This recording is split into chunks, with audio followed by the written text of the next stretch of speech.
First, I'd like to take the opportunity this morning to thank Chairman Rob Bishop and Ranking Member Grijalva for allowing me to participate in today's hearing. Rural Arizona communities like the one in my congressional district depend on the multiple use of public lands for their livelihoods. As I travel throughout my district, my constituents express concerns about access to our public lands at nearly every corner of my 50,000-plus square mile district. These concerns range from the ability to develop domestic sources of energy, timber harvesting, grazing, hunting, fishing, camping, and family recreation. Too often we find that some federal land designations are causing endless bureaucratic delays, litigation, and restrictions that could completely lock up much of the large and needed store of wealth and recreational opportunities our vast system of public lands can provide. In a district like mine, dominated by federally administered lands, these burdens disproportionately stifle economic productivity, leading to some of the highest unemployment rates in the country, and in some cases threatening the ability of the affected communities to provide public education and other basic services to their residents. There is a reason the ability to set aside federal land generally rested with Congress. These federal land designations have significant direct impacts on our constituents. Sometimes these access restrictive designations are absolutely necessary for the preservation of our natural and historic treasures. Unfortunately, in other instances, these designations are counterproductive and cause more harm than good.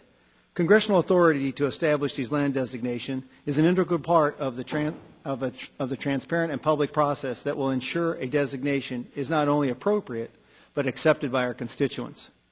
Without a doubt, many of the existing national monuments are extremely valuable natural and historic treasures. 18 national monuments, many with major contributions to our tourism economy, are located in my state. I appreciate the need for protection of sites. However, the public deserves the opportunity to have their voices heard on any land designation that may restrict their right to access. This is why I believe it is critical this Congress reforms the national monument designation process. While it is extremely important to protect our country's natural and historic treasures, no president, regardless of what party he or she belongs to, should have the power to unilaterally declare how lands in our states are managed. The legislation I introduced, the Arizona Land Sovereignty Act, and the many other bills being discussed today aim to ensure that the designation of national monuments has an open and transparent process. I believe a protection similar to what Wyoming secured in 1950 after Jackson Hole was incorporated into an enlarged Grand Teton National Park, or a more tailored reform to the law, such as Chairman Bishop's ensuring public involvement in the creation of a National Monument Act, would guarantee a transparent process for the national monument decisions. That is all my constituents want. The people should be a part of the land designation decisions.